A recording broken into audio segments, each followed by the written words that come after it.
Hello everyone, welcome to the illusion.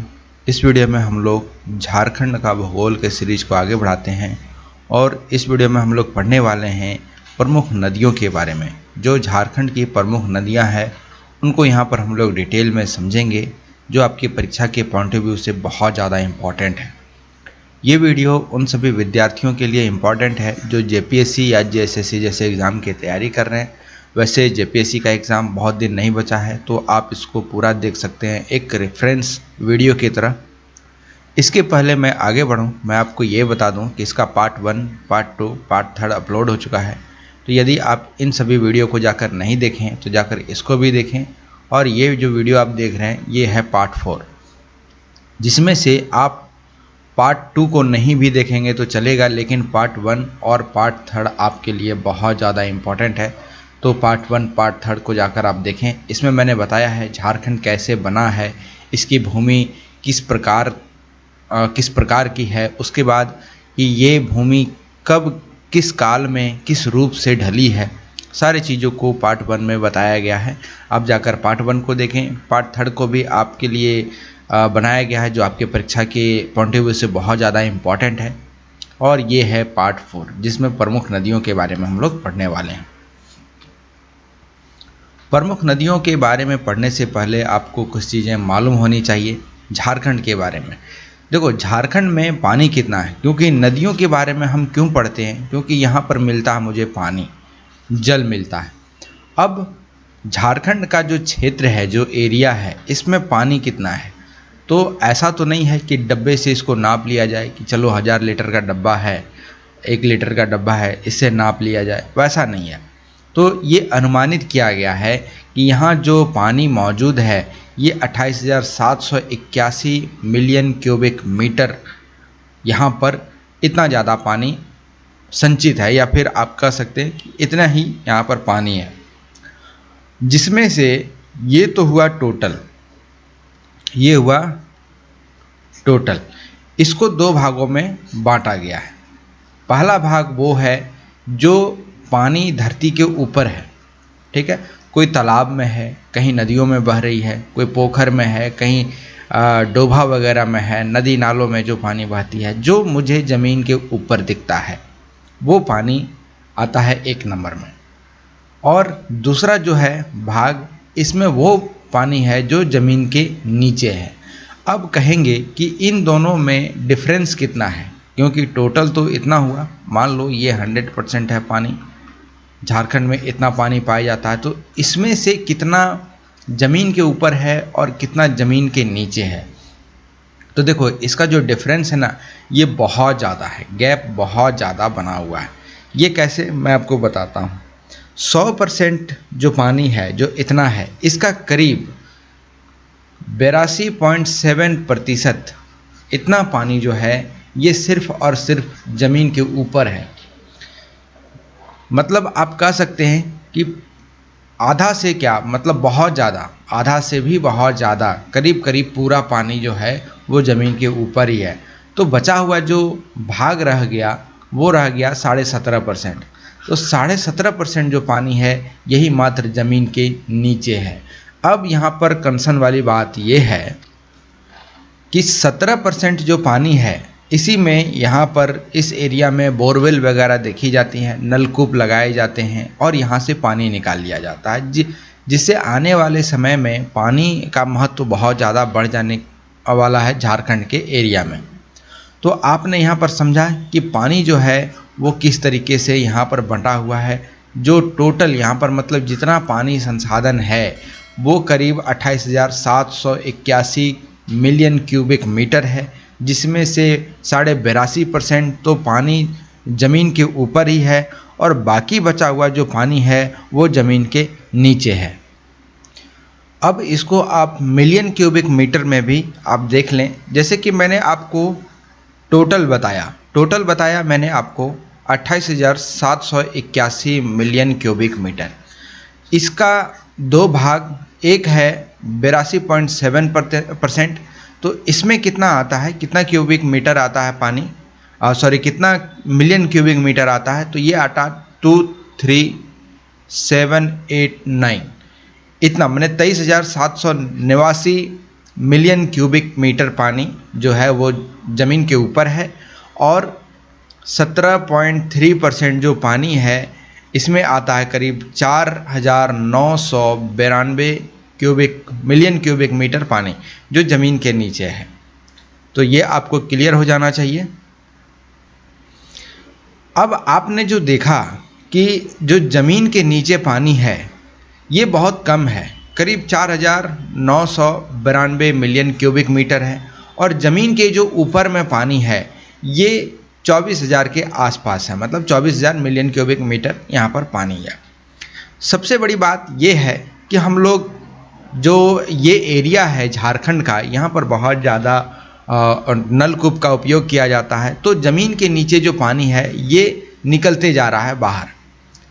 इसलिए ऐसा कहा जा रहा है कि ये जो झारखंड का क्षेत्र है यहाँ पर जल संसाधन का संरक्षण करना बहुत ज़्यादा आवश्यक है। इसलिए आवश्यक है क्योंकि 100% पानी था, 100% मान लो, ये 100% यहाँ नहीं लिखते हैं, ज़मीन के नीचे जो 4,992 है इसको हम लोग 100% मानते हैं, मतलब यही है। यहाँ पर मान लो 100% पानी है। इसमें से क्या हो रहा है कि एक समय ऐसा आएगा जब यहाँ से 95% पानी निकल जाएगा, और यहाँ का जो एरिया है इसमें वाटर रीस्टोर करने की कैपेबिलिटी बहुत ज़्यादा कम है। ये कैसे है? ये कारण है सिर्फ इस जगह का जो चट्टान है वो, तो यहाँ पर जो रॉक्स वगैरह पाए जाते हैं इसके कारण ज़मीन के नीचे बहुत ज़्यादा पानी नहीं पहुँच पाता है। तो वो सारे रॉक जो चट्टानें हैं वो कौन सी हैं? तो एक है आर्कियन, दूसरा है ग्रेनाइट और तीसरा है नीस। इस तरीके के चट्टान जो है इसी के कारण यहाँ पर नीचे पानी ज़्यादा नहीं पहुँच पाता है। अब इसको भी मैं थोड़ा सिंपलीफाई कर देता हूँ। मान लो ये ज़मीन है झारखंड का, वर्षा हुई, ज़मीन तो सपाट तो है नहीं, ऐसे है, ठीक है, ऐसे है, वर्षा हुई, चलो वर्षा हो गई।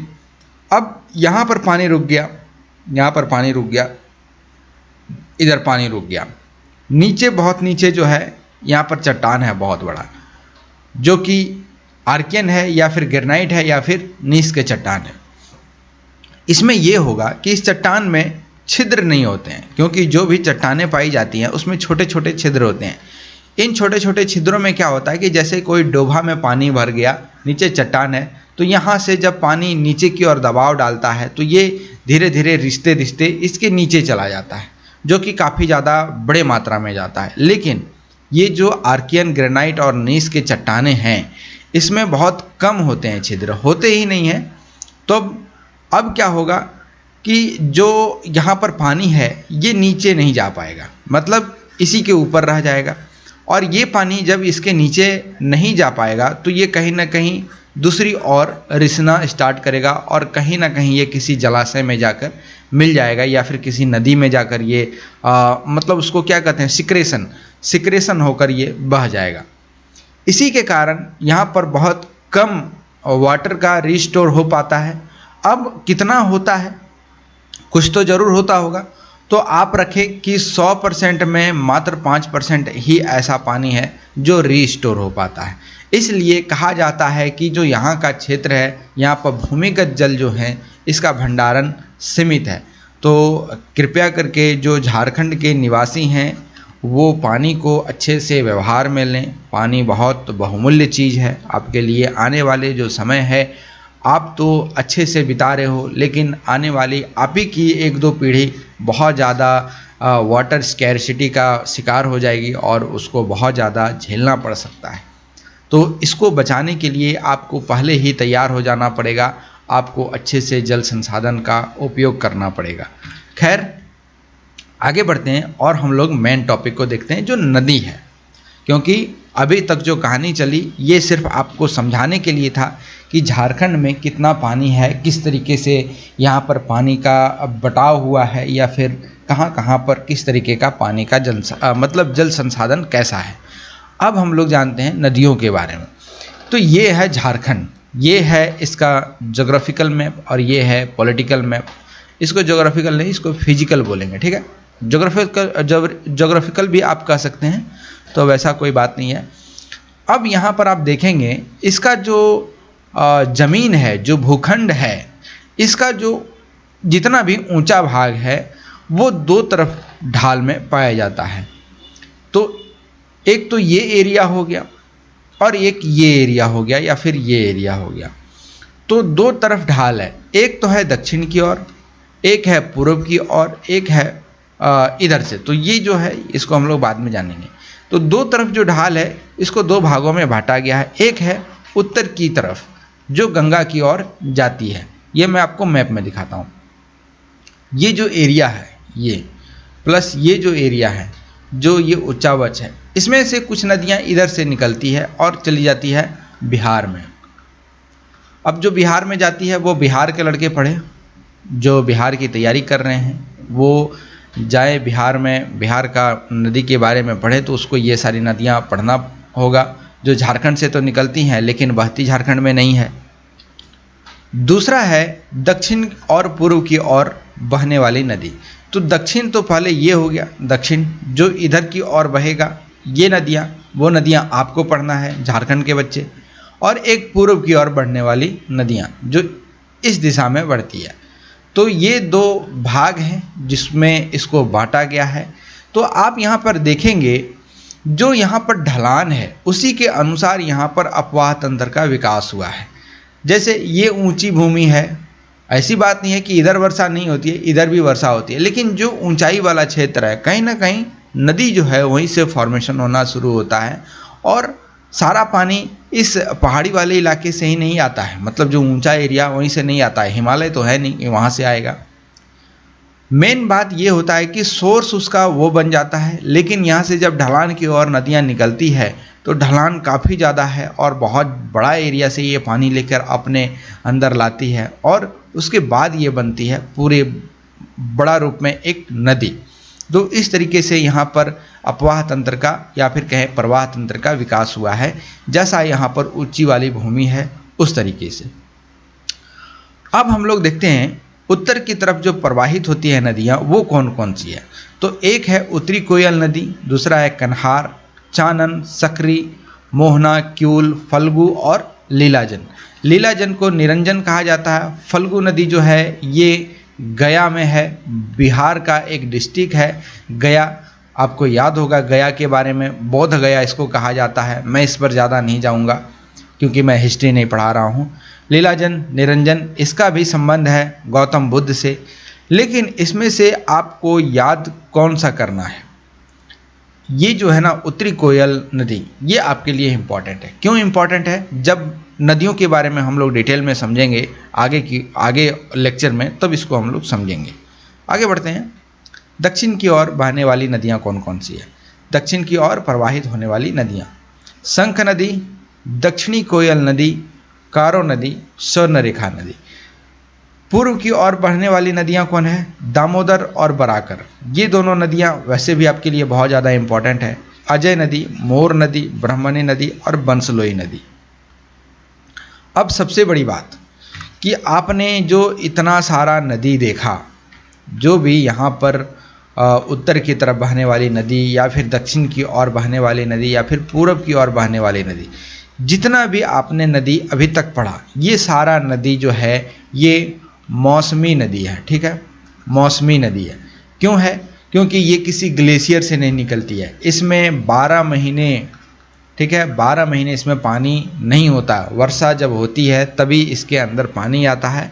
हाँ, धीरे धीरे बहते रहता है, कहीं ना कहीं वर्षा होती रहती है, इसीलिए सभी नदियाँ हल्का फुल्का पानी लेके चली आ रही है। लेकिन अभी का जो समय है, जो महीना चल रहा है अगस्त का, या फिर इसके पहले जो जुलाई था या फिर सितंबर, तो जून, जुलाई, अगस्त, सितंबर जो है इसमें बारिश होती है। तो बारिश के कारण ये सारी नदियाँ जो है इसमें काफ़ी ज़्यादा पानी आ जाता है, चाहे वो दामोदर ही हो, चाहे वो बराकर ही हो, कोई भी नदी हो, ये बेसिकली मौसमी नदियाँ हैं। अब हम लोगों ने पढ़ा तीसरे नंबर तक 3 भाग को। पहला भाग तो यही था उत्तरी वाला, 2 भाग इधर पढ़े, लेकिन एक चौथा भी है। चौथा कौन सा है मैं आपको मैप में दिखाता हूँ। ये जो आप एरिया देख रहे हो, जिसको मैं लाल कलर से कर रहा हूँ, ये एरिया है राजमहल ट्रैप, राजमहल की पहाड़ियाँ। कुछ नदियाँ यहाँ से इस तरीके से निकलती है, जो छोटी छोटी हैं, कुछ नदियाँ इस तरीके से निकलती है। इसके ऊपर इस तरीके से गंगा बहती है, तो जो इधर चली जाती है वो गंगा में जाके मिल जाती है, तो ये आपके लिए इम्पॉर्टेंट नहीं है। लेकिन जो इधर बहती है छोटी छोटी नदियाँ, वो आपके लिए इम्पॉर्टेंट है। लेकिन ये देखा जाता है कि जितना राजमहल ट्रैप से निकलता है नदियाँ, वो काफ़ी छोटी होती है, वो आपके एग्ज़ाम में पूछा नहीं जाएगा। इसके अलावे जितनी भी नदियाँ निकलती हैं वो किसी न किसी पहाड़ी वाले क्षेत्र से निकलती है, पठार वाले क्षेत्र से निकलती है, जैसे नेतरहाट पठार, रांची का पठार, हजारीबाग का पठार। अब ये सारा कहाँ है, इसको भी आप देख लें, नहीं तो बाद में मुझे बोलेंगे कि सर आपने समझाया नहीं। ये है जो एरिया, ये है नेतरहाट वाला पठार, जिसको हम लोग कहते हैं पाट का क्षेत्र। ये जो एरिया है ये है हजारीबाग पाट, ठीक है। ये जो एरिया है ये रांची वाला पार्ट है, ये राजमहल ट्रैप है। तो ये सारे जो एरिया, इसको पठार भी कहा जाता है, पाट भी कहा जाता है। तो बेसिकली यहीं से बहुत सारी नदियाँ निकलती है जो कि बड़ी बड़ी हैं। झारखंड में जितनी भी नदियाँ बहती हैं और उन नदियों के बहने के कारण जितने भी प्रवाह प्रणाली का विकास हुआ है, उसको यहाँ पर 5 भागों में बांटा गया है। वो कौन कौन से हैं, तो आप यहाँ पर पढ़ सकते हैं वो 5 भाग। एक है पूर्वी अपवाह तंत्र, दूसरा है दक्षिण पूर्वी अपवाह तंत्र, तीसरा है दक्षिण अपवाह तंत्र, चौथा है उत्तर पश्चिमी अपवाह तंत्र और पांचवा है उत्तरी अपवाह तंत्र।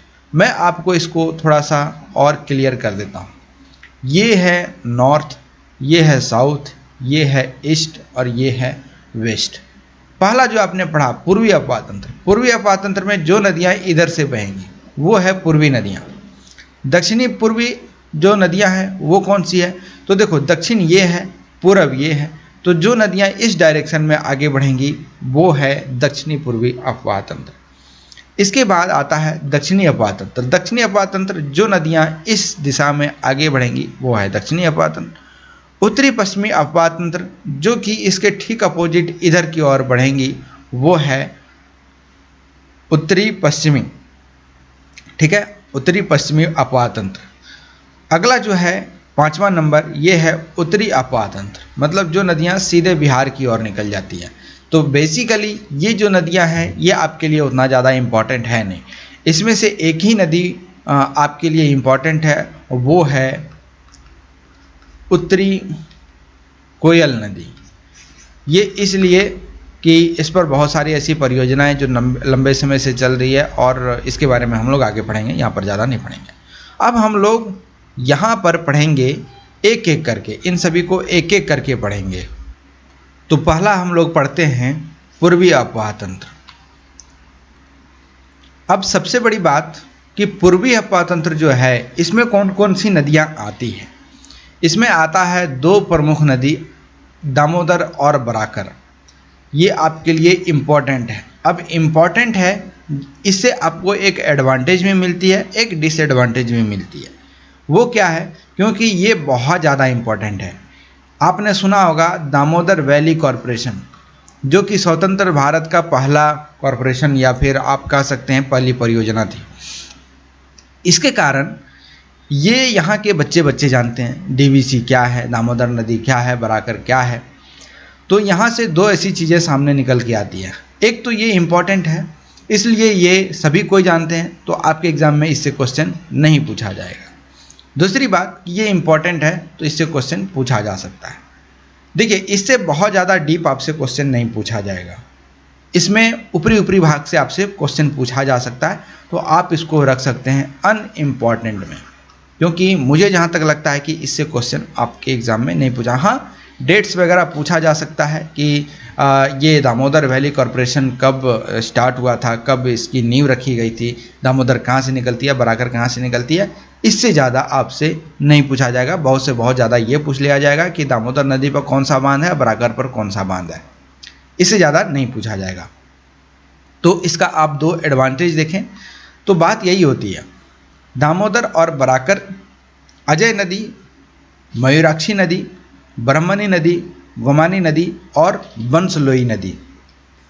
जिसमें से आपने ये जो पढ़ा मयूराक्षी नदी, मयूराक्षी नदी को कहा जाता है मोर नदी। तो तो आप इससे कंफ्यूज नहीं होंगे। मोर नदी कुछ अलग नहीं है, मोर नदी जो मयूराक्षी है उसी को मोर नदी कहा जाता है। बाकी इसमें आपके लिए इम्पॉर्टेंट यही 4 हैं, दामोदर, बराकर, अजय और मोर। इससे ज़्यादा आपके लिए इम्पॉर्टेंट नहीं है। दामोदर नदी निकलती कहाँ से है? तो ये निकलती है झारखंड के लातेहार जिला से। लातेहार जिला में एक प्रखंड है जिसका नाम है चंदवा, वहीं से निकलती है। चंदवा में ही एक छोटा सा जलाशय है जिसको कहा जाता है चूल्हा पानी। ये कैसा है? देखो, इस तरीके से नदी निकलती है, तो ठीक जहाँ से ये नदी निकलती है वहीं पर छोटा सा एक जलाशय है, पोखर है।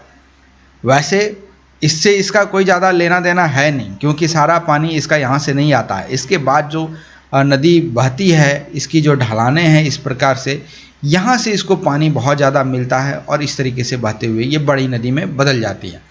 तो चूँकि स्टार्ट यहीं से होती है और यहाँ पर जलाशय है, इसलिए ये हमारे लिए इम्पोर्टेंट हो जाता है चूल्हा पानी। इसके ऊपर परियोजना भी है जिसको कहा जाता है दामोदर घाटी परियोजना, DVC, दामोदर वैली कॉरपोरेशन। और दामोदर नदी का एक और नाम भी है, इसको जो नाम से बुलाया जाता है वो है देवनद। देवनद के भी नाम से दामोदर को बुलाया जाता है।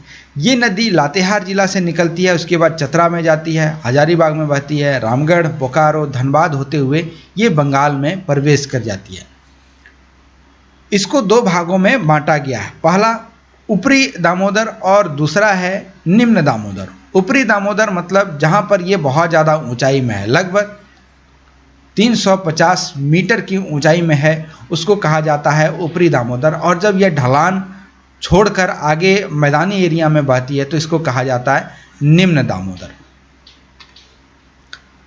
भारत जब आज़ाद नहीं हुआ था उसके पहले इस नदी के कारण बंगाल में बहुत ज़्यादा बाढ़ आ जाता था, और बाढ़ आने के कारण इस नदी को बंगाल का शोक कहा जाता था।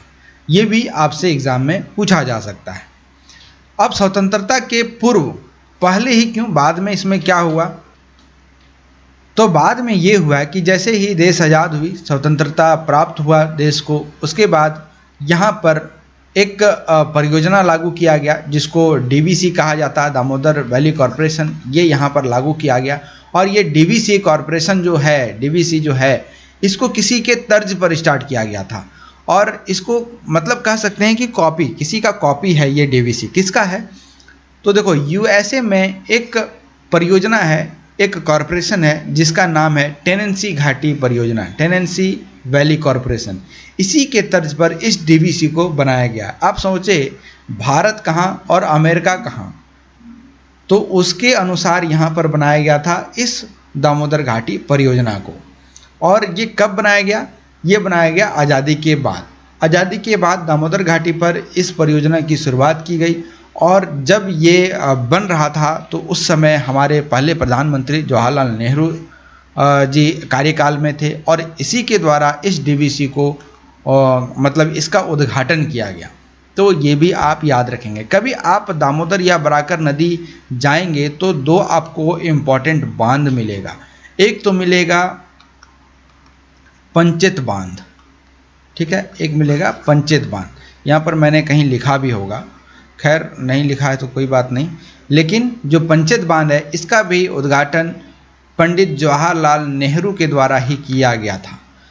अब देखिए कि हजारीबाग से जब बंगाल में जब ये नदी बहती है या फिर एंटर करती है तो ये घुसती है वर्धमान ज़िले में, और यहाँ तक मतलब हजारीबाग से वर्धमान ज़िले तक जाते जाते इसका ढलान बहुत ज़्यादा तीव्र होता है। इसके कारण जो इसमें पानी प्रवाह होती है इसमें भी बहुत ज़्यादा रफ्तार होता है, क्योंकि ये डायरेक्ट छोटा नागपुर के पठार से ये नीचे उतरती है और बहती है, तो इसका जो रफ्तार है ये बहुत ज़्यादा होता है। इसकी सहायक नदी कोनार, बराकर, बोकारो और जमुनिया है, जिसमें आपको ये 2 नदी जो है बराकर और बोकारो ये इम्पॉर्टेंट है।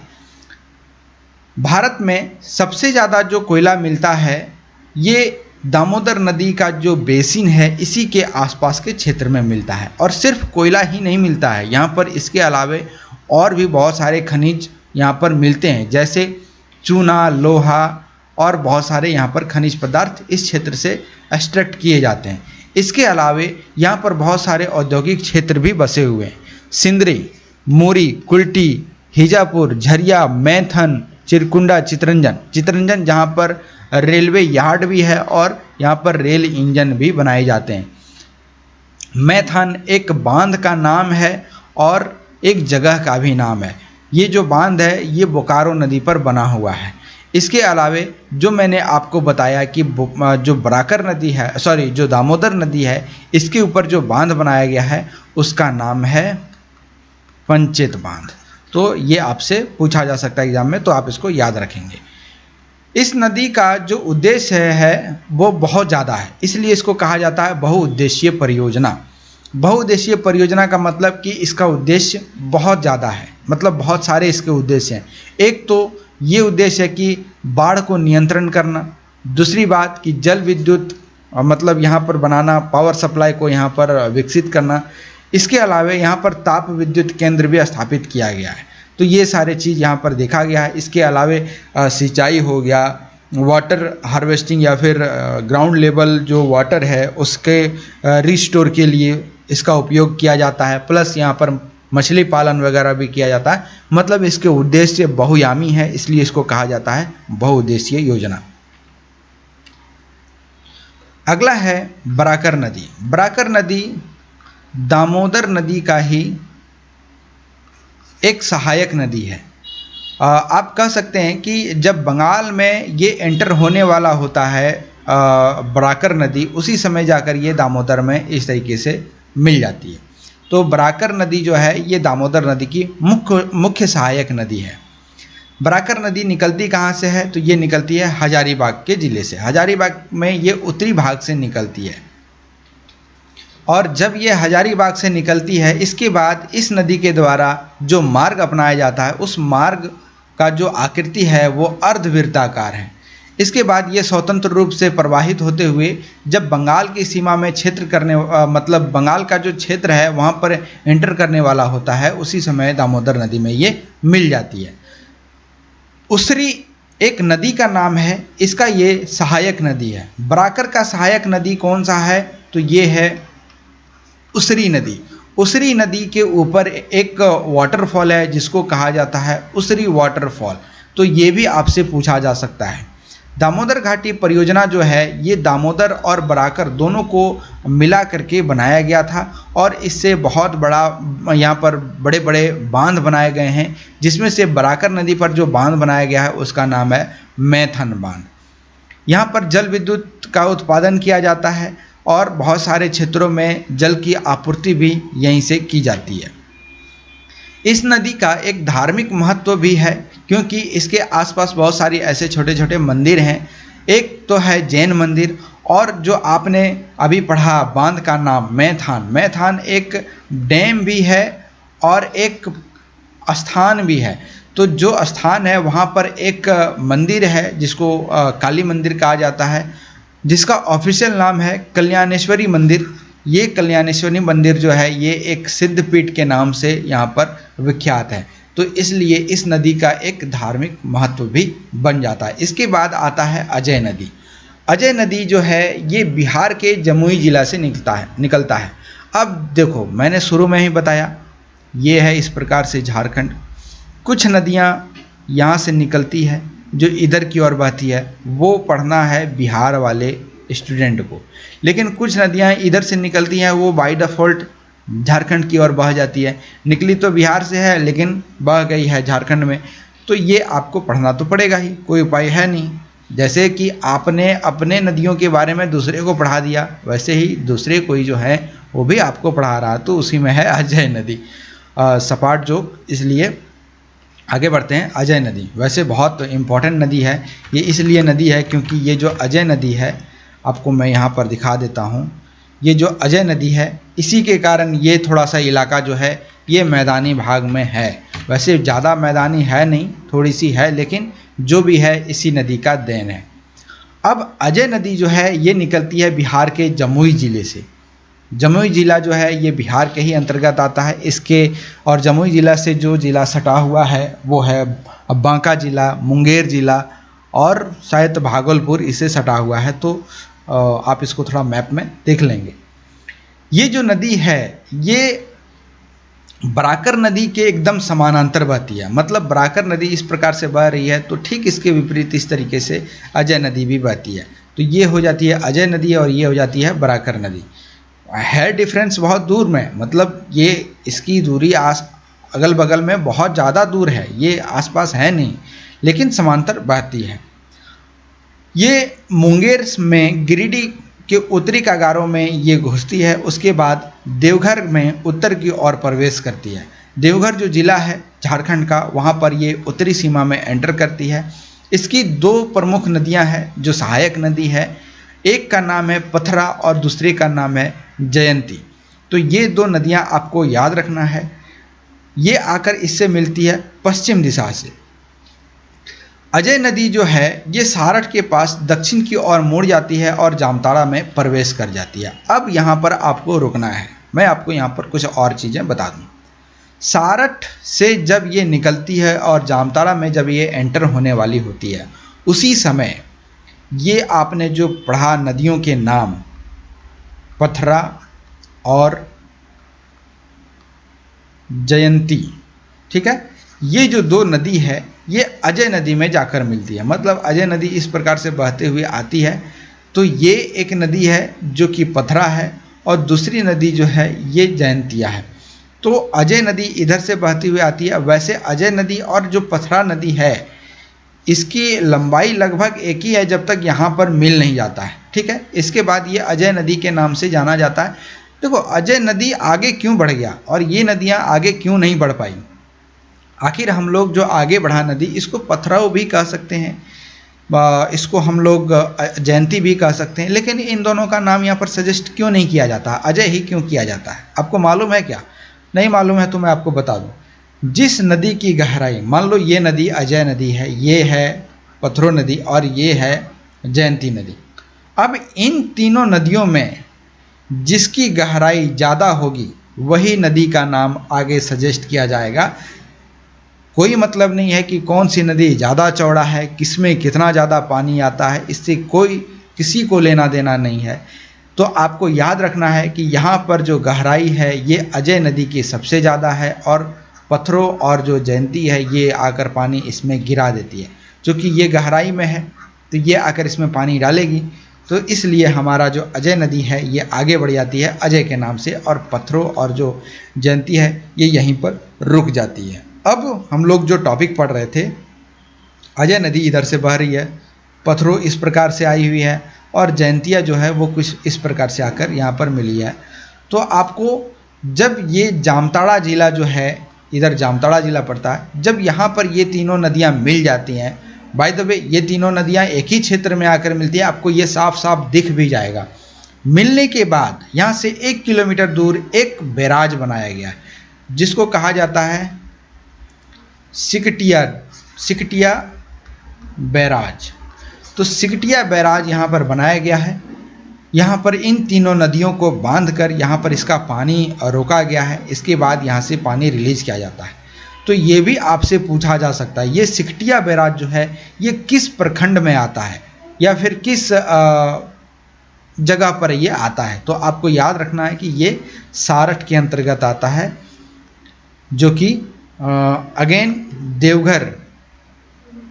देवघर ज़िले में पड़ता है। तो देवघर ज़िले में अजय नदी पर एक तो सारठ में सिकटिया बांध है और एक और डैम बनाया जा रहा है जिसका नाम है पुनासी डैम, ठीक है, पुनासी डैम। ये पुनासी नामक स्थान पर बनाया जा रहा है। बेसिकली ये भी देवघर ज़िले में ही है, अभी तक इसका काम पूरा नहीं हुआ है, बहुत दिन से ये लटका हुआ है काम। तो आपको याद रखना है कि अजय नदी पर कितने बांध है या फिर कितना जलाशय है। तो इस पर 2 जलाशय हैं, एक तो पुनासी डैम और दूसरा सिकटिया बैराज। जब ये नदी जामताड़ा से आगे बढ़ती है तो ये चितरंजन के आसपास जो एरिया है यहाँ पर ये बंगाल में प्रवेश कर जाती है। फिर एक जगह का नाम है कुशवेदिया और अफजलपुर, इन दोनों के बीच में थोड़ा सा फिर झारखंड का एरिया आता है। तो इसी नदी से यहाँ पर इसकी सीमा तय की गई है। अब यहाँ पर एक और चीज़ आप समझेंगे कि जैसे मैंने आपको बताया ये अजय नदी बह के आ रही है, ये पत्थरों नदी बह के आ रही है जो इसमें अगेन आके मिल गई है, और इधर से जो जयंतिया नदी है ये बहती हुई आई, यहाँ पर मिल गई, यहाँ पर डैम बनाया गया। इसके बाद जो अजय नदी आगे की ओर बढ़ी है, तो बढ़ने के बाद यहाँ पर 2 ऐसी नदियाँ हैं जो इसमें आकर फिर से मिलती है। वो आपके लिए इम्पोर्टेंट नहीं है, वैसे आप नाम जान लो। एक का नाम है हिंगोल और दूसरे का नाम है कुनूर। ये 2 छोटी नदियाँ हैं जो इसमें आकर मिलती है। अजय नदी को अजमावती या फिर अजमती नदी के नाम से जाना जाता है। इस पर कई स्थानों पर छोटे छोटे बांध बनाए गए हैं, जैसे कि मैंने आपको बता दिया। अब आता है नंबर मयूराक्षी का। मयूराक्षी जो नदी है ये देवघर से निकलती है। झारखंड में ही एक ज़िला है देवघर। देवघर शक्तिपीठ के भी नाम से जाना जाता है। बैद्यनाथ धाम यहाँ पर मंदिर है। लॉर्ड शिवा का यहाँ पर मंदिर है जो कि एक शक्तिपीठ है। तो देवघर बहुत ज़्यादा इम्पॉर्टेंट है। वैसे देवघर में जो शिवलिंग होता है, जो इसके 12 ज्योतिर्लिंग हैं, 12 ज्योतिर्लिंग में से एक ज्योतिर्लिंग देवघर में स्थापित है। तो देवघर के ही एक जगह पर एक पहाड़ है जिसका नाम है त्रिकुट पहाड़। यहाँ पर त्यूर लिखा गया, इसको त्यूर या फिर त्रिकुट पहाड़ कहा जाता है। तो ये भी आपको याद रखना है। तो ये यहीं से निकलती है, जिसको मोर के नाम से जाना जाता है। यह संथाल परगना क्षेत्र की सबसे प्रमुख नदी है। इसके तट पर जो ये नदी बहती है, इसके तट पर एक बहुत इम्पॉर्टेंट मेला लगता है जिसको कहा जाता है हिजला मेला। हिजला मेला के बारे में मैंने पिछला वीडियो में पढ़ाया है। आप यदि सर्च करेंगे the illusion Jharkhand important fairs, तो वहाँ पर आपको मिल जाएगा, जो कि एक आर्ट एंड कल्चर का सेशन है। तो आप जाकर इसको ज़रूर देख लें। मेले के बारे में आपको पूरी जानकारी वहाँ पर मिल जाएगी। देवघर से जब ये निकलती है त्यूर या फिर त्रिकुट नामक स्थान से या फिर पहाड़ी से, इसके बाद ये यहाँ से निकलकर दुमका में उत्तर पश्चिमी दिशा से प्रवेश करती है। आगे मुड़कर दक्षिणी पूर्वी दिशा में ये प्रवाहित होती है और जगह का नाम है यहाँ पर अमजोरा। अमजोरा के पास ये दुमका को छोड़कर बंगाल में प्रवेश कर जाती है। जब ये बंगाल में प्रवेश करती है, उसके पहले ही इस नदी पर एक बहुत बड़ा बांध बनाया गया है जिसका नाम है मसनजोर बांध। ये इम्पॉर्टेंट है। मसनजोर बांध को कनाडा बांध भी कहा जाता है, क्योंकि इसको कनाडा की मदद से बनाया गया था मयूराक्षी नदी पर। यह जो नदी है ये अपने आरंभिक स्थान पर जब ये निकल रही होती है, जो इसका स्रोत होता है, वहाँ पर इसको मोतीहारी के नाम से जाना जाता है। आगे बढ़कर भुरभुरी के साथ ये मिल जाती है। भुरभुरी अगेन एक नदी है। यहाँ से जब ये मिलती है, इसके बाद ये मोर कहलाना स्टार्ट होती है या फिर ये मयूराक्षी नदी कहलाती है। मयूराक्षी नदी की कुछ इम्पॉर्टेंट सहायक नदियां हैं, ट्रिब्यूटरी हैं, उसको भी आप जान लें, क्योंकि ये भी कभी कभी एग्ज़ाम में पूछ लिया जाएगा। कोई भरोसा नहीं है झारखंड में। तो उसका नाम है टिपरा, पुसरो, भामरी, दोना और घोवाई। ये जो आपने 5 नदियां पढ़ा, ये नदियां आप याद कर लें। इसके बाद हम लोग पढ़ते हैं ब्रह्मणी नदी। ये सारी नदियां आपके लिए उतना ज़्यादा इम्पॉर्टेंट है नहीं, वैसे आप इसको थोड़ा थोड़ा पढ़ सकते हैं, क्योंकि इसमें जो इम्पॉर्टेंट चीज़ है वो मैं आपको बता दूंगा। ये निकलती है दुमका में। ये दुमका से निकलती है। दुमका ज़िला है अगेन झारखंड में ही। दुमका ज़िला जो है ये उप राजधानी के नाम से जाना जाता है, और जाना ही नहीं जाता है बल्कि झारखंड का ये उप राजधानी है। मुझे एक और चीज़ बता सकते हैं कि दुमका को छोड़कर, जो दुमका ज़िला है, इसको छोड़कर 3 और जगह हैं जिसको उपराजधानी बनाने की यहाँ पर बात की जा रही है। मुझे उन तीनों जगहों का नाम कमेंट करके बताएं। तो ये दुमका ज़िला से निकलती है उत्तर में। उत्तर में जो स्थित है इसका एक पहाड़ी, दुधवा पहाड़ी, वहीं से ये इसका जल स्रोत निकलता है। ब्रह्मणी नदी जो है इसको दामिनी कोह में झिलमिलिया या फिर मोसनिया जो है ये बंगाल में बहते हुए जाती है। अब ये दामिनी कोह क्या है, आपको हिस्ट्री में ये चीज़ मिलेगा तो आपके दिमाग में एक बुक का नाम डेफिनेटली आया होगा कि दामिनी कोह, और जो बुक है वो देखो, यहाँ दामिनी कोह जो है ये बुक नहीं है, ये कोई बुक नहीं है, ये जगह का नाम है। ये जो जगह है ये ब्रिटिश काल में जगह को नाम दिया गया था, वो इसलिए क्योंकि यहाँ पर बहुत ज़्यादा ट्राइब्स वगैरह थे। तो ट्राइबल जो जनजाति था उसको यहाँ पर संरक्षण प्रदान करने के लिए इस जगह को सिक्योर किया गया था अंग्रेज़ों के द्वारा, ब्रिटिशर्स के द्वारा। आप समझ सकते हैं ब्रिटिशर्स जो थे उतना ज़्यादा खूंखार नहीं थे, वो देखो कितना ज़्यादा काम किए थे। तो उसके लिए एक अलग एरिया रखा गया जिसको कहा गया दामिने को। आज वर्तमान में वो एरिया कौन सा है? वो है साहेबगंज, पाकुर, गोड्डा डिस्ट्रिक्ट। ये जो 3 एरिया है इसको कहा जाता है दामिने को। यहीं पर झिलमिली या फिर मोसनिया जो है, मोसनिया बंगाल होते हुए ये बहती है। ये नदी जो है दनील मोलेश्वर जो जगह है यहाँ पर पाकुड़ को छोड़कर ये बंगाल में एंटर कर जाती है। और जब ये बंगाल में एंटर करती है तो बंगाल में बहती है गंगा नदी। तो गंगा नदी में ये जाकर मिल जाती है, उस जगह का नाम है नलहाती। नलहाती रेलवे स्टेशन भी है, तो वहीं पर जाके ये गंगा नदी से मिल जाती है।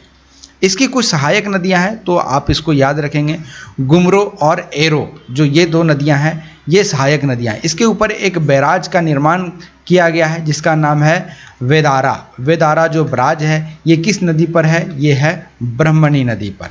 इसके बाद आता है गोमानी नदी। ये राजमहल की पहाड़ी से निकलती है और ये साहेबगंज जिला की प्रमुख नदी है।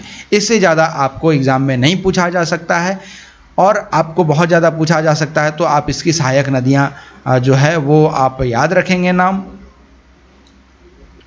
जो कि एक उत्तर से बहती हुई आती है और दूसरा जो है ये दक्षिण की ओर से आती है। जो उत्तर की ओर से बहती हुई आती है उसका नाम है मेरेल नदी। मेरेल नदी यहाँ पर आकर गुमानी नदी से मिल जाती है। गुमानी नदी जो है ये लगभग 60 किलोमीटर पहाड़ी रेंज से होते हुए आती है, क्योंकि यहाँ पर आपको पहले बताया कि राजमहल ट्रैप है। राजमहल ट्रैप है मतलब यहाँ पर जो रिवर्स वगैरह होंगी वो बहुत छोटी छोटी होंगी, तो वही छोटी छोटी नदियाँ हैं। 60 किलोमीटर ये पहाड़ी इलाका में दौड़ती है ये पानी लेकर। उसके बाद ये जब मैदानी एरिया में आती है उसी समय ये गंगा में जाकर मिल जाती है। गंगा में मिलने के लिए झारखंड की सीमा को छोड़कर इसको बंगाल में जाकर प्रवेश करना होता है, क्योंकि गंगा जो है ये बंगाल में बहती है। एकमात्र जिला जो गंगा नदी झारखंड से होकर बहती है वो है साहेबगंज। तो साहेबगंज जो आपने यहाँ पर पढ़ा जहाँ से गुमानी नदी निकलती है, यही साहेबगंज एक ऐसा ज़िला है जहाँ से गंगा नदी होकर बहती है और साहेबगंज से ही निकल जाती है। इसके बाद आता है बंसलोई।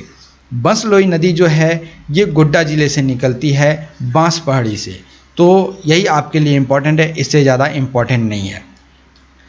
इसके बाद ये जो नदी है ये दुमका ज़िला और गोड्डा ज़िला, पाकुड़ ज़िला होते हुए ये बहती है। बाद में जाकर ये गंगा में मिल जाती है। गंगा में जहाँ पर ये मिलती है उसका नाम है मुराराई। मुराराई अगेन एक रेलवे स्टेशन है, यहीं पर जाकर गंगा नदी में मिलती है। मतलब ये फिर से कहाँ गई? तो ये गई वेस्ट बंगाल में। अब आता है दक्षिणी पूर्वी अपवाह तंत्र।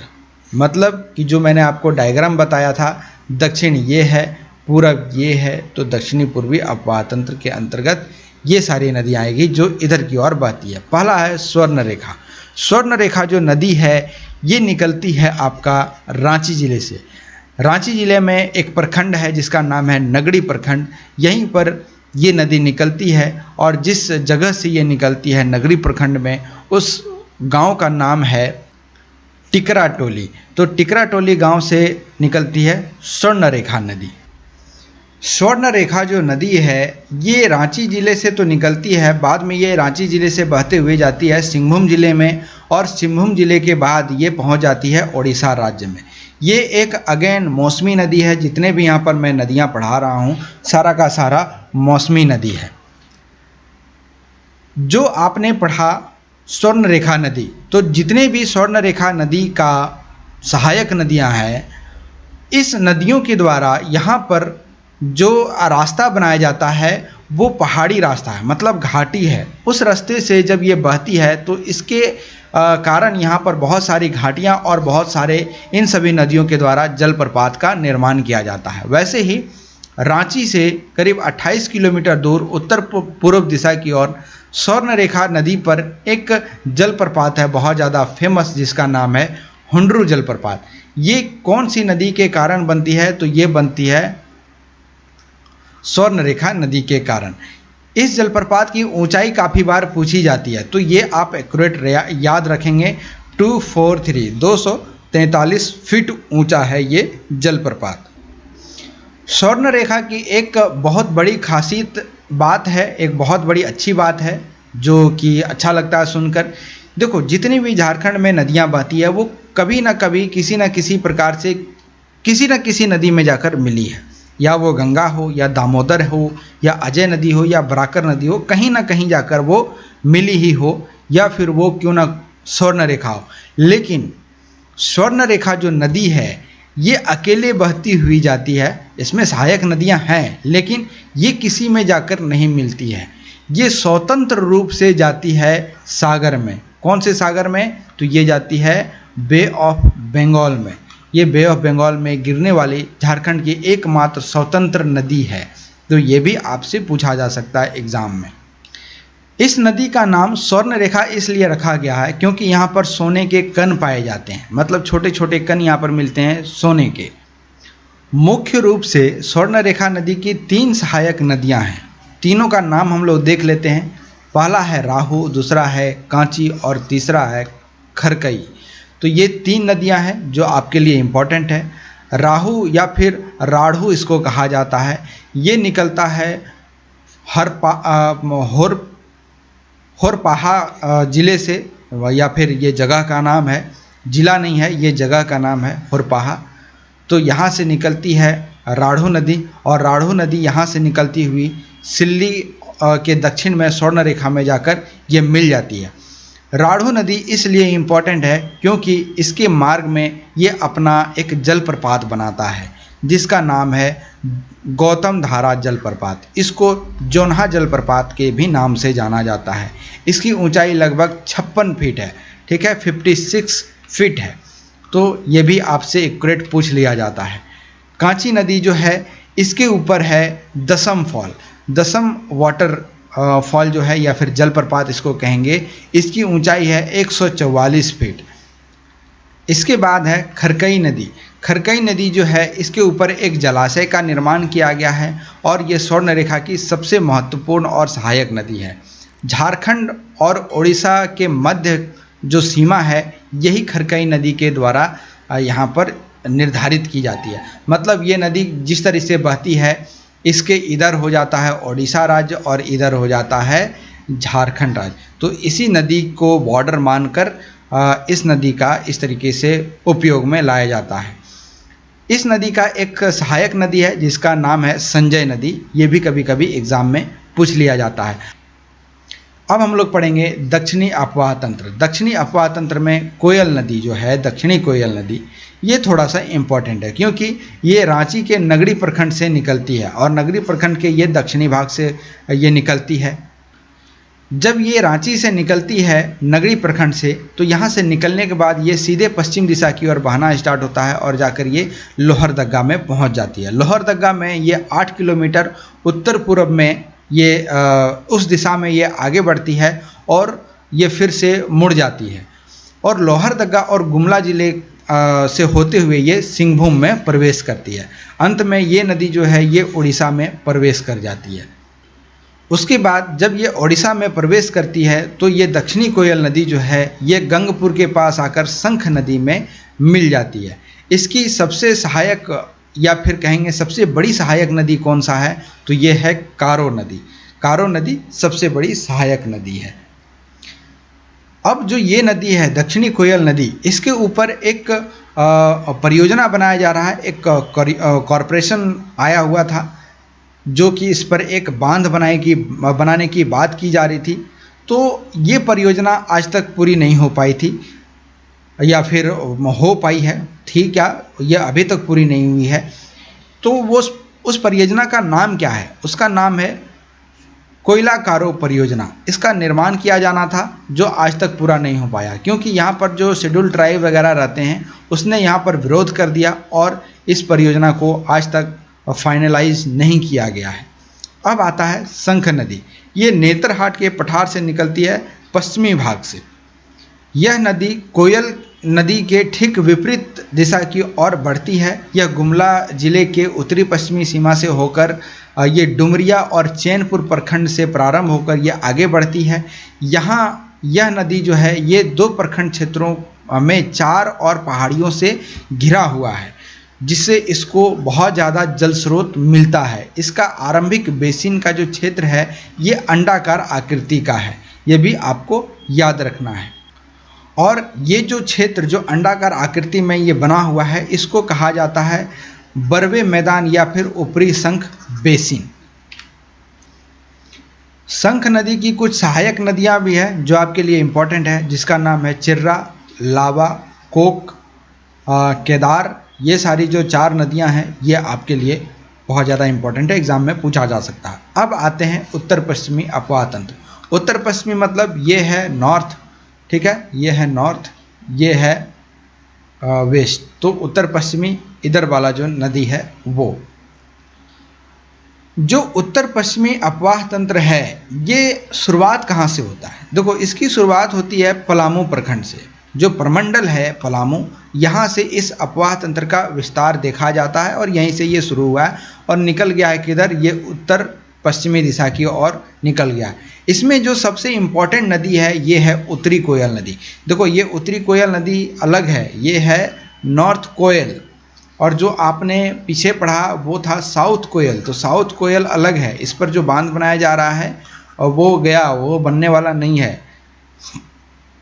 और यहाँ पर जो आपने देखे ये जो देखा ये है नॉर्थ कोयल नदी। तो जो उत्तरी पश्चिमी अपवाह तंत्र है ये काफ़ी ज़्यादा प्रभावित है इसी नदी के कारण, जिसका नाम है उत्तरी कोयल अपवाह तंत्र, इसी से ये बनती है। औरंगा और अमानत जो है ये इस नदी की सबसे बड़ी सहायक नदी है। ये आगे जाकर सोन नदी में मिल जाती है और कन्हार नदी भी इसी अपवाह तंत्र का हिस्सा है। उत्तरी कोयल नदी के बारे में अब हम लोग पढ़ते हैं। ये निकलती है गुमला जिले से, गुमला जिले के चैनपुर प्रखंड से ये निकलती है। और उत्तरी कोयल आपके लिए इतना ज़्यादा इम्पोर्टेंट इसलिए है क्योंकि एक इस पर बांध बनाया जा रहा है, एक डैम बनाया जा रहा है जिसका नाम है मंडल डैम। मंडल डैम जो है ये उत्तरी कोयल नदी पर बनाया जाना था, लेकिन अभी तक इस मंडल डैम का काम पूरा नहीं हो पाया है। 2019 में इसको फिर से प्रधानमंत्री मोदी जी के द्वारा इसको कहा गया कि इसका काम फाइनलाइज किया जाए और इसका जो वाटर कैपेसिटी है, जो इसका रिजर्वायर है जहाँ पर पानी संरक्षण किया जाएगा, जो रिजर्वायर बनाया जाएगा उसकी कैपेबिलिटी थोड़ा सा कम किया गया है, तब जाकर इस बांध को बनाने की मंजूरी दी गई है। अब ऐसा क्यों हुआ है? क्योंकि जो उत्तरी कोयल नदी है वो झारखंड का कुछ इस तरीके से है, मैं आपको ये बता दूं। यहाँ पर एक बहुत बायोडाइवर्सिटी वाला एरिया है जिसको कहा जाता है बेतला राष्ट्रीय उद्यान, national park. Betla tiger reserve भी है, बेतला राष्ट्रीय उद्यान भी है, तो आपसे कुछ भी पूछा जा सकता है।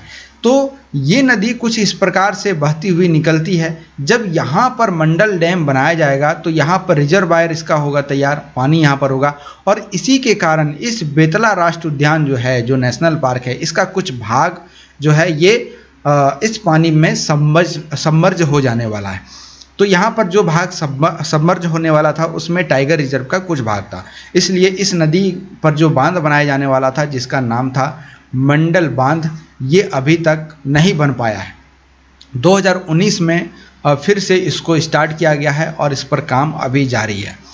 तो ये जो नदी है जिसको उत्तरी कोयल नदी कहते हैं, ये चैनपुर से निकलकर घघरा प्रखंड की और पश्चिम सीमा से पार कर ये पाट के क्षेत्र में पहुंच जाती है और लातेहार जिला को पार करती है।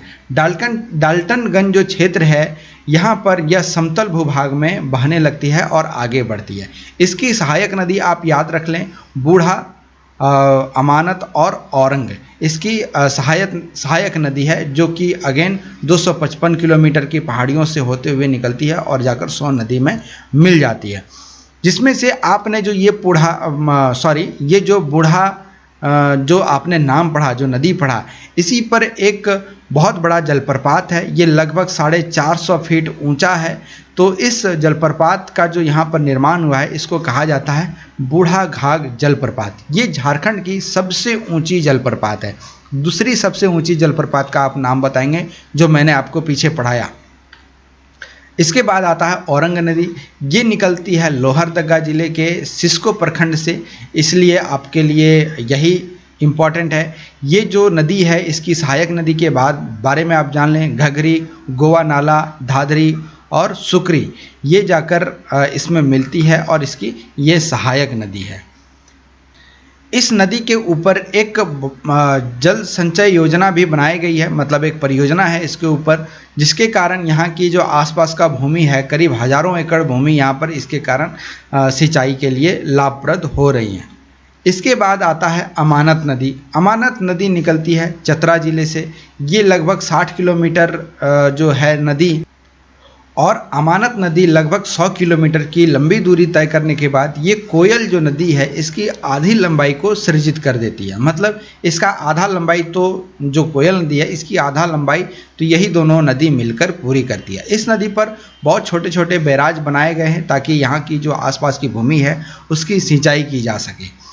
इसके बाद आपको इम्पॉर्टेंट है इसमें इसका सहायक नदी। जब ये डाल्टनगंज से उत्तर की ओर बहती है तो ये जाकर कोयल नदी में मिल जाती है। इसका सहायक नदी है जिजोई, माइला, जमुनिया, खेरो, चाको, सलाही, पटाम। तो ये नदी इसकी सहायक नदी है। इसके बाद आता है कन्हार नदी। ये सुरगुजा से निकलती है। सुरगुजा छत्तीसगढ़ में पड़ता है और इस नदी का जो उद्गम है ये सुरगुजा से ही होता है, जैसे कि मैंने आपको बताया। लेकिन यह झारखंड में इसका प्रवेश गढ़वा जिला से होता है। तो ये भी आपको याद रखना है कि आपसे पूछ लिया जाएगा कन्हार जो नदी है इसका उद्गम कहाँ होता है। ये होता है छत्तीसगढ़ के सुरगुजा जिले से, और सुरगुजा से जब ये निकलती है तो ये फिर बाद में झारखंड में बहने लगती है। झारखंड में ये कहाँ आकर झारखंड में एंटर करती है तो आपको याद रखना है, ये जो झारखंड में एंटर करती है वो जिला का नाम है गढ़वा जिला। बाद में जब यह नदी आगे बढ़ती है इसके बाद ये मुड़कर उत्तर प्रदेश और छत्तीसगढ़ की सीमा को बनाती है। उत्तर प्रदेश और छत्तीसगढ़ की सीमा मतलब मैं आपको थोड़ा सा यहाँ दिखा ही देता हूँ। ये है झारखंड, इधर है यूपी। यूपी की सीमा लगती है इस तरीके से, इधर आ जाता है बिहार, ठीक है, ये आ जाता है बिहार, ये है यूपी, और यहीं से सटा हुआ जो एरिया है ये है छत्तीसगढ़। तो जो ये एरिया आपको बताया गया उत्तर प्रदेश और छत्तीसगढ़ की सीमा निर्धारित करती है, तो ये इधर से बहती है। और ये जो एरिया है जो इसका बॉर्डर है यही बॉर्डर है कन्हार नदी। ये मैं एक बार आपको मैप में भी दिखाया था। यदि आप द इल्यूजन का करंट अफेयर वगैरह फॉलो करते हैं तो उसमें आप इस चीज़ को देखे होंगे। 1982 में यहाँ पर एक जलाशय बनाने की योजना आई थी जो कि संयुक्त रूप से बनाया जाना था। अब संयुक्त रूप से किसके किसके बीच में बनाया जाना था, तो ये झारखंड छत्तीसगढ़ जो जगह है इसके द्वारा बनाया जाना था। तो पहले तो ये झारखंड था नहीं, ये था बिहार। तो बिहार के द्वारा और छत्तीसगढ़ के द्वारा इस योजना को लाया गया था कि इस पर एक जलाशय बनाया जाए जो कि गढ़वा के बाराडीह गांव में प्रस्तावित है। तो अभी तक ये जो बांध है या फिर बैराज है ये अभी तक बन नहीं पाया है। तो ये भी आपसे पूछा जाए, बहुत सारे ऐसे डैम हैं या फिर बहुत सारे ऐसे बैराज है जो अभी तक बना नहीं है। यह जो उत्तर दिशा में प्रवाहित होती है ये बाद में जाकर सोन नदी में मिल जाती है। अब पांचवा रहा उत्तरी प्रवाह तंत्र। प्रवाह तंत्र कहें या फिर इसको अपवाह तंत्र कहें, दोनों बराबर ही है। तो उत्तरी अपवाह तंत्र जो है ये बेसिकली हजारीबाग के ज़िले से, चौपारा प्रखंड से और कोडरमा ज़िले के क्षेत्र में ही इसका जो क्षेत्र है ये बेसिक रूप से विकास हुआ है। और ये जो अपवाह तंत्र है ये बहुत ज़्यादा इम्पोर्टेंट आपके लिए नहीं है। वैसे इस कगार की ढलान में जो नदियाँ निकलती हैं वो है सोन नदी, कर्मनाशा नदी, पुनपुन नदी, फल्गु नदी, सकरी, पंचेन और क्यूल नदी। सोन नदी आपको बताया ही गया क्योंकि जो नॉर्थ कोयल है वो जाकर सोन नदी में मिल जाती है। कर्मनाशा नदी अगेन बिहार में बहती है, पुनपुन नदी अगेन बिहार में बहती है, फल्गु नदी अगेन बिहार में बहती है, सकरी नदी अगेन बिहार में बहती है, पांचेन नदी अगेन बिहार में है और क्यूल नदी ये बिहार में है। यदि आप झारखंड के मतलब इलाके से, यदि वेस्ट बंगाल में आसनसोल वगैरह एरिया से या वर्धमान कलकत्ता से आप आ रहे हो और आपको जाना है बिहार की राजधानी पटना में, तो आप जिस लाइन से होकर जाओगे तो एक स्टेशन आएगा क्यूल। तो क्यूल और एक इसके बाद स्टेशन है जिसका नाम है लखीसराय। तो इस दोनों स्टेशन के बीच में एक नदी आती है। इनफैक्ट यही नदी बॉर्डर है इस दोनों स्टेशन का। यहाँ आकर गाड़ी रुकी, इसके बाद यहाँ से खुलेगी, ठीक नदी क्रॉस करेगी और गाड़ी रुक जाएगी। तो इन दोनों के बीच में जो नदी है यही है क्यूल नदी। क्यूल नदी निकलती है झारखंड से, लेकिन बहती है कहाँ पर? ये बहती है बिहार में। सोन नदी निकलती है अमरकंटक से। इससे ज़्यादा आपको एग्ज़ाम में नहीं पूछा जाएगा। इस नदी को हिरण्यवाह के भी नाम से जाना जाता है, ये आप याद रखेंगे। पुनपुन नदी जो है इसका उद्गम स्थल है उत्तरी कोयल प्रवाह क्षेत्र के आसपास से। ये एक पवित्र नदी भी मानी जाती है और पुनपुन को किक्कट नदी या फिर कहीं कहीं बमाघी नदी भी कहा जाता है। इसकी दो सहायक नदियां हैं, एक है दारधा और दूसरा है मोरहरा। दो ये नदियां हैं जो कि इसकी सहायक नदियां हैं। उसके बाद आता है सकरी नदी। ये जो नदी है ये हजारीबाग से निकलती है, उसके बाद पटना, गया, मुंगेर होते हुए इन सभी जिलों से होकर यह प्रवाहित होती है। और आपको मालूम है कि जब पटना, गया, मुंगेर, पहले मुंगेर फिर गया, या फिर गया पहले मुंगेर, या आप थोड़ा देख लेना, पहले गया ही होगा, पहले गया उसके बाद मुंगेर फिर पटना में ये जाती है। तो पटना में अगेन यहाँ पर माता जी बहती हैं, गंगा माँ, तो जाकर ये इसमें जाकर मिल जाती है। इसकी कुछ सहायक नदी भी है। इसकी जो सहायक नदी है ये है क्यूल और मोरहर। ये जो नदी है जो आगे इसमें जाकर गंगा के तल में ये जाकर बिखर जाती है और गंगा में जाकर मिल जाती है। फल्गु नदी छोटा नागपुर के पठार से निकलती है, जिसको फल्गु नदी कहा जाता है। और इस नदी का जो मुख्य धारा है इसका निर्माण यहीं से होती है। छोटी छोटी सरिताओं से मिलकर ये नदी बहती है और यहाँ पर जाकर मिलती है। फल्गु नदी के बारे में मैं आपको बता दूं, ये जो नदी है ये बौद्ध गया जो जगह है जहाँ पर गौतम बुद्ध का स्थान है, यहाँ पर पिंड दान वगैरह भी किया जाता है, ये वही नदी है। इससे ज़्यादा मैं आपको नहीं बताऊंगा, मैं हिस्ट्री नहीं पढ़ा रहा हूँ। तो ये था आज का लेक्चर। मैं आशा करता हूँ कि प्रमुख नदियाँ और झारखंड के क्षेत्र में पानियों का क्या यहाँ पर महत्व है ये आपको समझ में आ गया होगा। यदि ये वीडियो आपको अच्छा लगता है तो वीडियो को लाइक करें, दोस्तों के साथ इसको शेयर करें, मेरे सब्सक्रिप्शन बढ़ाने में आप मदद करें। ज़्यादा समय नहीं लगता है, बस एक रेड बटन दिखेगा, सब्सक्राइब उस पर लिखा होगा, उसको आप क्लिक करेंगे तो ये ब्लैक हो जाएगा, वो आप चैनल सब्सक्राइब कर लिए। आगे आने वाले दिनों में जैसे भी यहाँ पर कोई भी लेक्चर अपलोड होता है वो आपको टाइम टू टाइम मिलते रहेगा। Thank you for watching the illusion.